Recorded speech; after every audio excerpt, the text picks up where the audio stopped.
Nigeria has 22 airports operated by the Federal Airports Authority of Nigeria.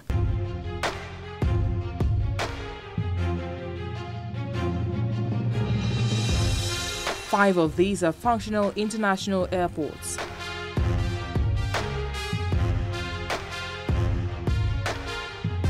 In addition, there are state airports and airstrips or airfields scattered around the country. Here in Lagos, 3 airports serve the air traffic needs of passengers.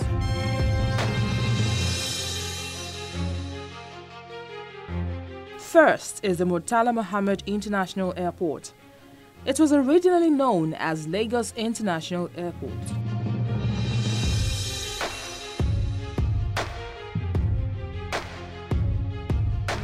The new terminal opened officially on 15th of March 1979 and was named after a former Nigerian military head of state, Murtala Mohammed.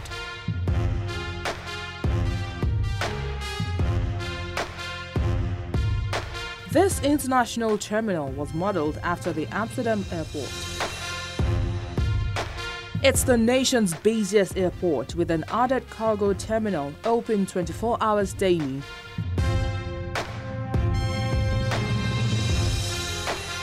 "26 foreign airlines plus some of the nation's domestic airlines fly in and out of the terminal each day.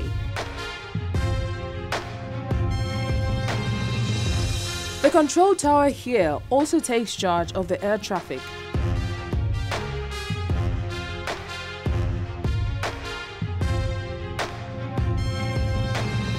Two years ago, the terminal was expanded on the D&E wings and extended a few meters forward.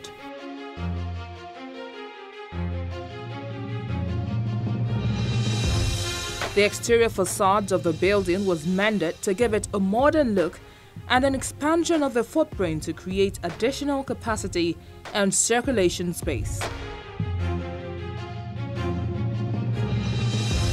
New check-in areas and counters as well as immigration desks were added to ease passage for passengers.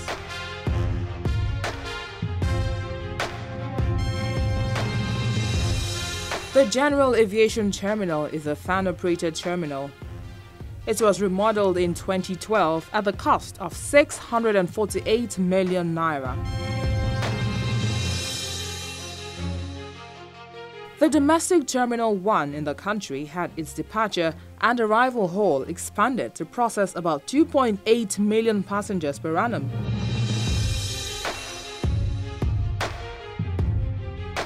The airport can handle 12 arriving commercial airplanes at the peak period and 1,500 departing passengers daily.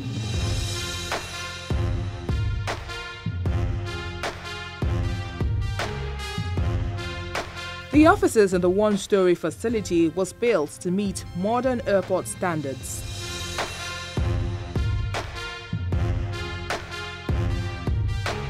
And lastly, the Murtala Mohammed Airport 2 is the first and only privately funded terminal in Nigeria.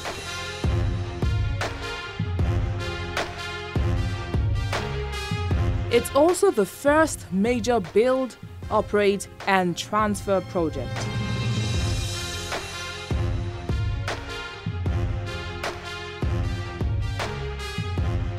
The MMA2 has an obvious passenger and airline demand and currently handles over 50 flights a day.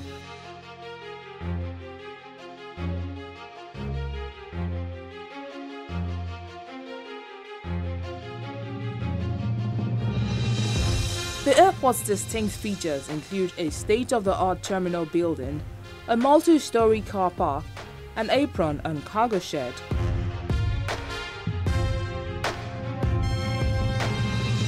Last year, the COPS, the self-service check-in kiosk, was launched and the airline check-in counters increased to 45.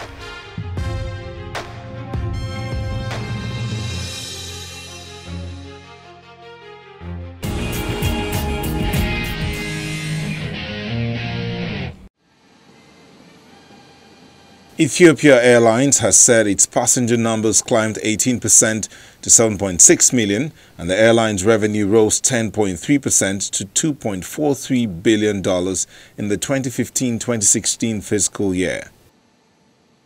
A state carrier is sub-Saharan Africa's biggest by revenue and has been rapidly expanding its bid to become a global player through its increasingly crowded hub in Addis Ababa.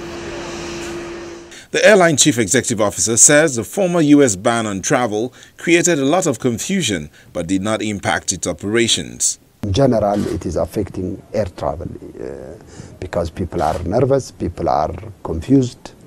There is no clarity in the executive order. Operationally, it has not created any disruption to us, or either on our schedule or on our customer service, because once the executive order was issued, then we distributed to our system, and there was not big issue.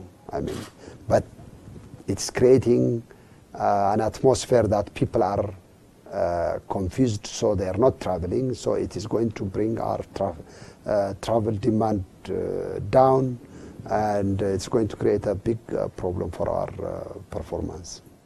While the airline appears to be having a ball, having recorded revenue and net profit when airlines were going under, the airline still faces challenges, particularly in African states where foreign exchange shortages means it cannot repatriate its earnings.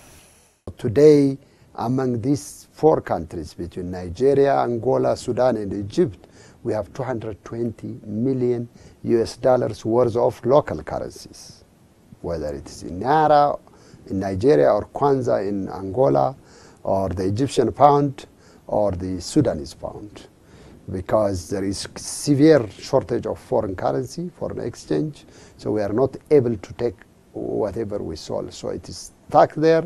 It has been trapped for more than 2 years, and it is subject to devaluation, and this is huge challenge for us and for the other African countries.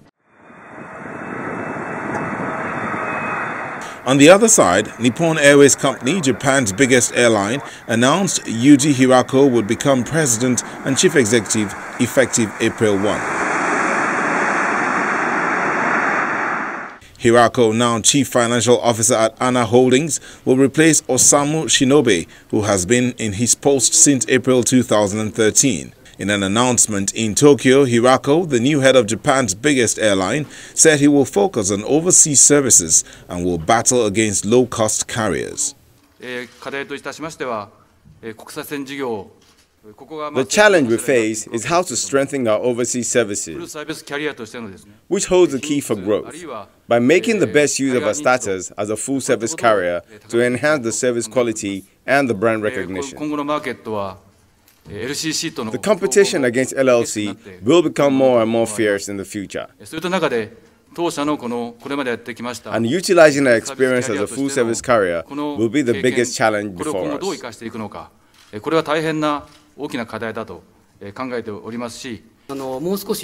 I think we should reflect ourselves, not being able to find a better way to call it. ANA Holdings reported in January a record operating profit of about $1.14 billion for the 9-month period through December 2016, beating the record a year earlier by 10%.